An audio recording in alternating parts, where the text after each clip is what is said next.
Friends, నూతన సంవత్సర శుభాకాంక్షలు. కొత్త సంవత్సరంలో అడుగుపెట్టిన వేళ అందరి ఆశలు కొత్త చిగురు తొడుక్కుని సరికొత్త ఆశలు విరబూసేలా ముందుకెళ్తాయని అందరం భావించాలి. ఆంధ్రప్రదేశ్ రాజకీయాలు మాత్రం రోజు రోజుకు దిగజారిపోతున్నాయి. ప్రజల ఆశయాలకు గండి కొడుతున్నాయి. అంటే రాజకీయ నాయకులు, విశ్లేషకులు లేదా సీనియర్ జర్నలిస్టులు వీళ్ళందరూ ప్రత్యేకంగా మాట్లాడాల్సిన పని లేకుండా కూటమి ప్రభుత్వమే తమ తప్పిదాలను, వైఫల్యాలను ప్రజల ముందు ఆవిష్కరిస్తుంది. సో ఈ కారణంగా పెద్దగా ఎవరు కూటమిని గురించి చర్చించాల్సిన అవసరం లేకుండా పోతుంది. ఒకటొకటిగా ఎన్నికలకు ముందు ఇచ్చినటువంటి హామీలను, ఎన్నికల తర్వాత అధికారంలోకి వచ్చాక ప్రజల ముందు ఉంచుతున్నటువంటి నిజాలను చూసిన తర్వాత కేవలం ప్రజలకే కాదు, జగన్మోహన్ రెడ్డి కూడా పెద్దగా క్యాంపెయిన్ చేసుకోవాల్సిన అవసరం లేకుండా కూటమి ప్రభుత్వం తన గొయ్యి తానే తవ్వుకుంటుంది. అనేక రకాల సంక్షేమ పథకాలకు గండి కొట్టడమే కాకుండా, సంక్షేమ పథకాల మాట అలా ఉన్నా రాష్ట్రంలో ఏం జరుగుతోంది, ఏ రకమైనటువంటి ప్రజోపయోగ కార్యక్రమాలు జరుగుతున్నాయి, ప్రజలకు మేలు చేసే కార్యక్రమాలు ఏంటి, వీటి మీద ఎక్కువ ఫోకస్ నడుస్తోంది. ఇంత చైతన్యం గతంలో ఎప్పుడూ చూసుండకపోవచ్చు. అంటే 25-30 ఏళ్ల క్రితం అయితే అక్షరాస్యత శాతం తక్కువ ఉండటమే కాకుండా మీడియా ప్రభావం, ముఖ్యంగా సోషల్ మీడియా ప్రభావం చాలా తక్కువ.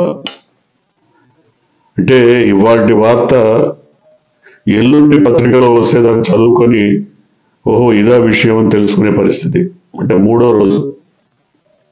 కానీ ఇవాళ క్షణాల్లో ఒక ఇన్సిడెంట్ ఎక్కడో ప్రపంచంలో ఏ మారుమూలో జరిగితే కొన్ని సెకండ్ల వ్యవధిలో మనం దాన్ని యూట్యూబ్లో కానీ మిగతా మాధ్యమాల్లో కానీ చూడగలుగుతున్నాం. అంత వేగంగా మరి శాస్త్ర సాంకేతిక పరిజ్ఞానం పరిఢవిల్లిన తర్వాత ప్రజల ఆలోచన విధానం పూర్తిగా మారిపోయింది. ప్రజల ఆలోచన సరళిలో విప్లవాత్మక మార్పులు వచ్చాయి. కాబట్టి ఇంకా ప్రలోభాలకు, దగా వంచనకు ప్రజలు గురవుతారా అంటే ఇక ముందు కాకపోవచ్చు. మరి ఈసారి కూడా ఆ రకమైన ఫలితాలే వచ్చాయి కదా అంటే ఇది చివరి అవకాశం అయి ఉండొచ్చు. కూటమికి కానీ ఆ నేతలకు కానీ ఇది ఒక చివరి అవకాశం అయి ఉండొచ్చు. ఎందుకంటే ప్రజలందరూ కూడా, ముఖ్యంగా బడుగు బలహీన వర్గాలు, బిలో పావర్టీ లైన్, పేదరికం కంటే కూడా దిగువన ఉన్నటువంటి వాళ్ళందరూ ఏమాశిస్తారు? వాళ్ళెవరో తోటి వాళ్ళను మరొకరినో నిందించలేరు, వాళ్ళ నుంచి ఏం ఆశించలేరు. వాళ్ళ చూపంతా కూడా ప్రభుత్వం వైపు దయనీయంగా చూస్తారు. ప్రభుత్వం ఏమైనా సహకరిస్తుందేమో, ప్రభుత్వ సహకారం వల్ల మన బతుకులు బాగుపడతాయేమో, ప్రభుత్వ పథకాలతో మన జీవన శైలి మారిపోతుందేమో అని ఆశిస్తారు. కానీ ఈ రకంగా పేదవాళ్ల కోసం, బిలో పావర్టీ లైన్ ప్రజల కోసం ఆలోచించిన ముఖ్యమంత్రి దాదాపుగా జగన్మోహన్ రెడ్డి అని చెప్పుకోవాలి. అంతకుముందు కూడా బీపీఎల్కి, అంటే బిలో పావర్టీ లైన్ ఉన్నటువంటి వాళ్ళ కోసం పథకాలు ఉన్నాయి, కార్యక్రమాలు చేపట్టారు. కానీ నేరుగా ప్రభుత్వాన్ని పేదవాడి గుడిసె ముందుకు తీసుకెళ్లినటువంటి ప్రభుత్వం మాత్రం జగన్మోహన్ రెడ్డిదే. ఖచ్చితంగా పేదల ఉంగిడికి ప్రభుత్వం వెళ్ళి వాళ్ళ అవసరాలు తెలుసుకొని వాళ్ళ అవసరాల మేరకు వాళ్ళ సమస్యలను పరిష్కరించి తోడుగా నిలబడేటువంటి ప్రభుత్వం మాత్రం ఖచ్చితంగా జగన్మోహన్ రెడ్డిదే. ఇవాళ ఆ రకమైనటువంటి అనుభవాల నుంచి ఇవాళ పూర్తిగా భిన్నమైనటువంటి పాఠాలు నేర్చుకుంటున్న ప్రజానీకం మాత్రం తప్పకుండా విస్తుపోతున్నారు, అవాక్కవుతున్నారు, ఆశ్చర్యపోతున్నారు. ఇది నిస్సందేహంగా ప్రజల నుంచి వస్తున్నటువంటి ఫీడింగ్. ఇది గతంలో పెన్షన్లు కావాలంటే ఎక్కడికి పోయే మండల ఆఫీస్కో లేకపోతే తహసీల్ ఆఫీస్కో లేకపోతే ఇంకో ఆఫీస్కో వెళ్ళి పడిగాపులు పడి ముసలి ముతక దివ్యాంగులు అందరూ కూడా రకరకాల ఈతి బాధలు పడేటువంటి పరిస్థితి. వాటన్నిటినీ చూసినటువంటి జగన్మోహన్ రెడ్డి ప్రజల ఇంటికి నేరుగా పెన్షన్లు ఇచ్చేటువంటి పథకాన్ని తీసుకొచ్చారు. ఇవాళ కూటమి ప్రభుత్వం వచ్చాక ఖచ్చితంగా ఎవరైతే పెన్షన్స్ తీసుకుంటున్నారో వాళ్ళలో ఈ ప్రభుత్వం పైన ఒక విరక్తి, ఒక నిరసన భావం, ఒక వ్యతిరేకత పూర్తిగా కనబడుతోంది. అందుకు ప్రధానమైనటువంటి 2 కారణాలు. ఒకటి, పెన్షన్లు పెంచడం అటు పక్కన పెడితే పెన్షన్లు ఎవరైతే తీసుకుంటున్నారో నిరుపేదలు, దౌర్భాగ్యులు, మరి వాళ్ళకి ఏవి చేయూత లేనటువంటి, ఏ రకంగా చేయూత అందనటువంటి మరి అనామమే కన్నాం ఇవాళ చెయ్యి తడిపితే తప్ప మరి పెన్షన్ దక్కని పరిస్థితి. వాళ్ళకి ఇచ్చే 4,000 3,000 4,000 400 500 సమర్పించుకోవాల్సినటువంటి దౌర్భాగ్య స్థితి. ఇది 2014 నుంచి 19 వరకు సాగిన ప్రభుత్వంలో కనపడ్డటువంటి పరిస్థితులే ఇప్పుడు మళ్ళీ కనపడుతున్నాయి. అంతేకాకుండా ఇంటికి వచ్చే అవకాశం లేదు. చాలా చోట్ల తెలుగుదేశం నాయకుల ఇళ్ల వద్ద కూడా పెన్షన్ల పంపిణీ జరుగుతుంది. సో ఇలాంటి చాలా అంశాలు ఉన్నాయి. అంతేకాకుండా మౌలికమైనటువంటి మార్పు జగన్మోహన్ రెడ్డి ప్రభుత్వ హయాంలో మరి విద్య, వైద్య రంగాల్లో కనపడింది. విద్య ఊహాతీతమైనటువంటి సరికొత్త పంథాలో సాగింది. అసలు ఈ రకంగా విద్యా సంస్కరణలు తీసుకురావచ్చని కూడా ఎవరు ఊహించలేదు. అంత ఊహాతీతంగా జరిగింది. కానీ ఇవాళ వాటన్నిటికీ గండి కొట్టి మళ్ళీ 25 ఏళ్ల క్రితం ఏ రకమైనటువంటి పరిస్థితులు ఉన్నాయో ఆ స్థితికి విద్యారంగాన్ని తీసుకెళ్ళడానికి పూర్తిగా పథక రచన జరిగిపోయింది, అమలు జరుగుతోంది. అంటే ప్రభుత్వ పాఠశాలల్లో చదివే వాళ్ళందరూ కూడా దాదాపుగా బడుగు బలహీన వర్గాలు, పేదలు, నిరుపేదలు ఆ పిల్లలే చదువుతారు. గతంలో అయితే మేమైతే ప్రభుత్వ పాఠశాలలోనే చదువుకున్నాం. కానీ ఇప్పుడు ఆ పరిస్థితి లేదు. ఇప్పుడు అందరూ కూడా కాన్వెంట్ స్కూళ్ళు, ప్రైవేటు పాఠశాలకు వెళ్ళి ఇంగ్లీష్ మీడియం చదివితే అది గొప్ప. మరి అదే ఇంగ్లీష్ మీడియంని ప్రభుత్వ పాఠశాలల్లో చెప్తే మాత్రం మరి మాజీ చీఫ్ జస్టిస్ సహా చాలా మందికి బాధగా ఉంది. ఆవేదన, ఆక్రందన, ఆక్రోశం. అసలు చెప్పడానికి లేదు పేదవాళ్ళకి ఇంగ్లీష్ ఎందుకు అని. సో వైద్యం కూడా అంతే. ఫ్యామిలీ డాక్టర్ కాన్సెప్ట్ తీసుకొచ్చి ఇంటికే వైద్యుడు వచ్చి వైద్యం చేసేటువంటి ఒక సరికొత్త విప్లవాత్మక మార్పు తీసుకొచ్చినటువంటి జగన్మోహన్ రెడ్డి ఇవాళ కాన్సెప్ట్స్ అన్ని పోయాయి. మొత్తం ఎక్కడిదెక్కడ పడుకుంది. వాళ్ళ ప్రైవేటు ఆసుపత్రులు దోచుకు తినే పరిస్థితి మళ్ళీ వచ్చింది. ఆరోగ్యం పేదవాడికి అందరూ ద్రాక్షగా మారిపోయింది. పేదవాడు తన ఆరోగ్యం కోసం ఖర్చు చేయకుండా ఆరోగ్యశ్రీ లాంటి పథకాలను తీసుకొచ్చినటువంటి రాజశేఖర రెడ్డి కానీ జగన్మోహన్ రెడ్డి కానీ పేదవాళ్ళకి అండగా నిలబడారు. కానీ వాళ్ళ ఆరోగ్యశ్రీ లాంటి వాళ్ళకి పూర్తిగా మంగళం పాడి కేంద్ర ప్రభుత్వం ఇచ్చేటువంటి సురక్షా పథకం ఇంకోటో అదే ఆయుష్మాన్ భవనం ఏదో ఉంది, అట్లాంటి కార్యక్రమాల్లో మీరు చేరండి, మళ్ళీ ప్రత్యేకంగా ఆరోగ్యశ్రీ ఒకటి ఇవ్వాలా అని టీడీపీ నాయకులు, ఎంపీలు, ఎమ్మెల్యేలు మాట్లాడుతున్నారు. సో పేదోడి బతుకుని ఎంతగా ఛిద్రం చేయాలో అంతగా ఛిద్రం చేసేటువంటి పరిస్థితి.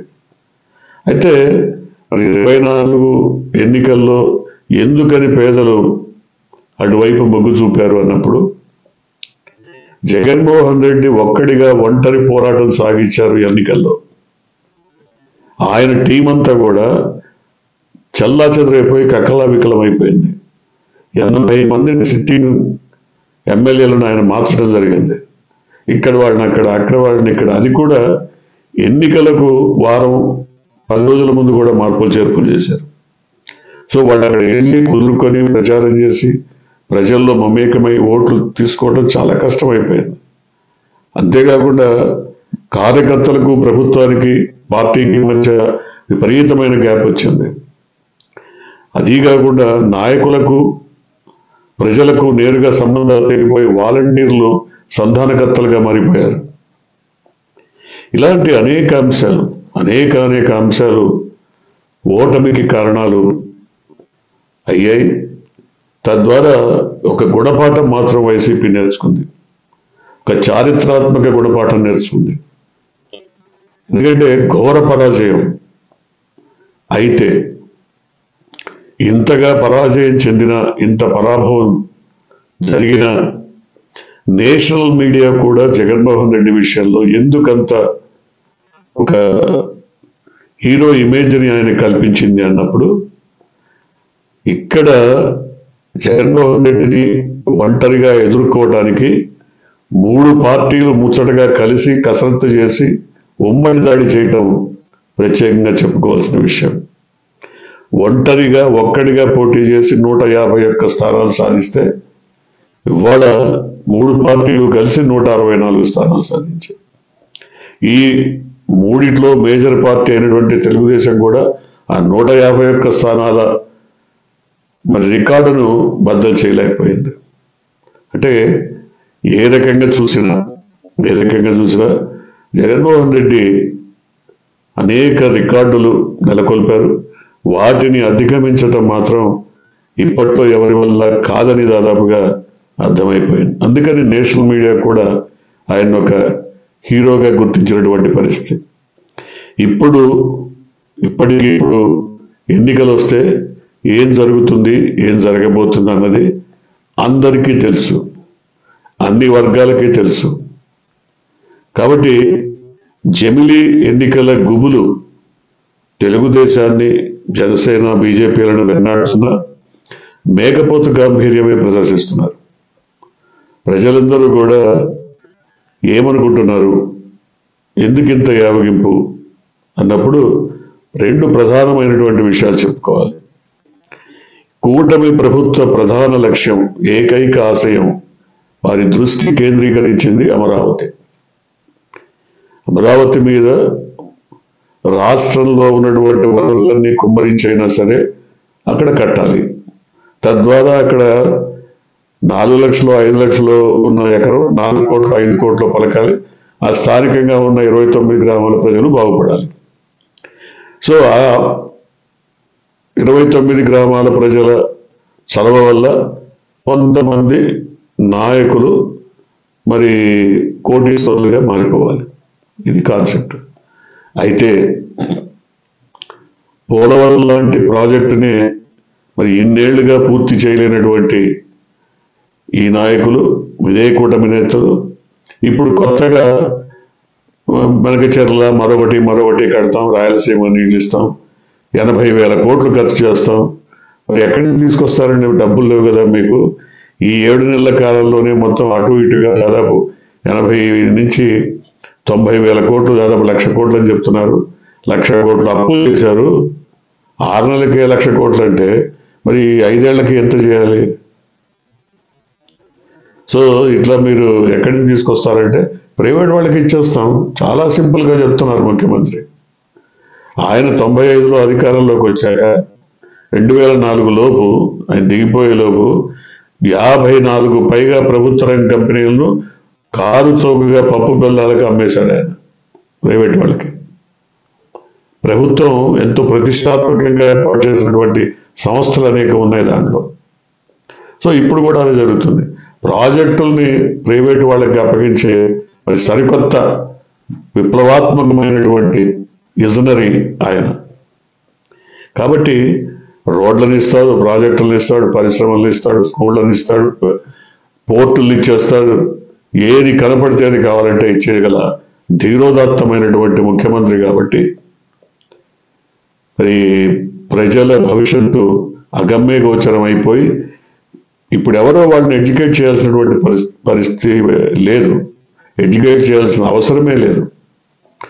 ప్రజలే తమకు తాముగా అర్థం చేసుకుంటున్నారు ఈ ప్రభుత్వం ఏంటి, ప్రభుత్వ కార్యక్రమాలు ఏంటి, తద్వారా మనకి వనగొడుతున్నటువంటి లబ్ధి ఏంటి, మంచి ఏంటి, చెడు ఏంటి.